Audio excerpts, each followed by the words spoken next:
Kerja-kerja pembersihan pasca banjir di daerah Kota Tinggi memasuki hari ketiga hari ini. Untuk laporan lanjut, kita terus bersama Azri Idris dan juru kamera Amiruddin Shah di Kota Tinggi Johor. Silakan Azri dengan butirannya.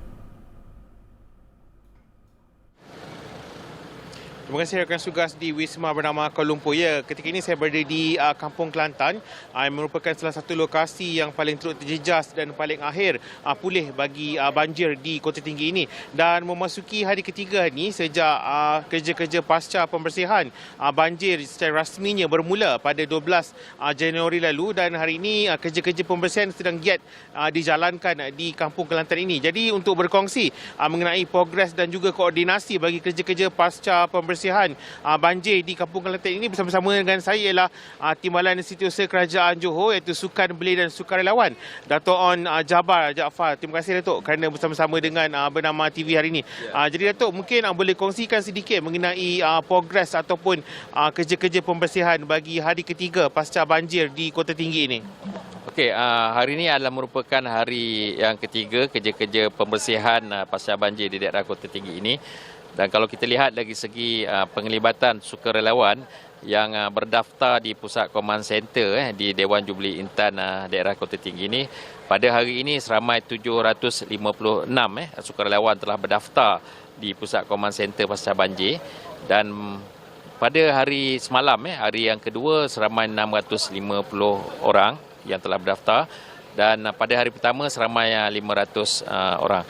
Okey, lagi segi penglibatan sukarelawan-sukarelawan ini, termasuk pada hari yang ketiga ini, kalau kita lihat dari segi progres pencapaian kerja-kerja pembersihan ini telah mencapai tahap 70% yang kita dapat sumber daripada Majlis Daerah Kota Tinggi.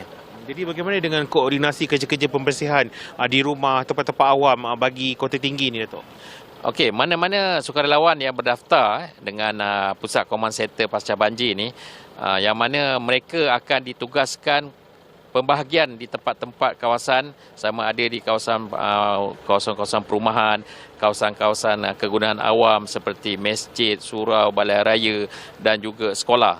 Dan pembahagian tugas ini berserta sekali Majlis Daerah Kota Tinggi akan bersekalikan dengan person in charge yang akan menunjukkan tempat-tempat yang mana kawasan-kawasan untuk dibersihkan dalam pasca banjir ini. Jadi segala koordinasi ataupun jadual kerja pembersihan ini berjalan seperti yang dirancangkan, Datuk? Okey, sebagaimana saya maklumkan lebih awal, kita punya jangkaan kerja-kerja pasca banjir di Majlis di daerah Kota Tinggi ini selama 5 hari lah, iaitu daripada 12 sehingga 16 yang akan berakhir pada hari Selasa minggu inilah. So, sasaran itu 100% dapat dicapai lah untuk keseluruhan pembersihan pasca banjir pada 16 bulan itu.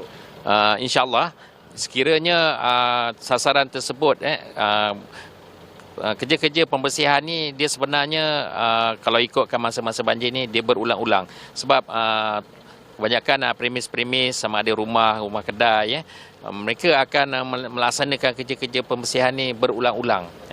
Tapi kerja secara besar-besaran tu dah untuk melaksanakan kerja pembersihan tu tidaklah terlalu berat, sebab kerja-kerja yang berulang ini boleh di-cover oleh pasukan sukarelawan di daerah Kota Tinggi ini. Terima kasih Datuk kerana berkongsikan maklumat dan juga informasi bersama Bernama TV. Dan saya kira itu saja perkongsian yang dapat saya bawakan dari Kota Tinggi ini bagi kerja-kerja pembersihan pasca banjir. Untuk itu kita kembali bersama rakan tugas di Wisma Bernama Kuala Lumpur untuk laporan selanjutnya. Silakan.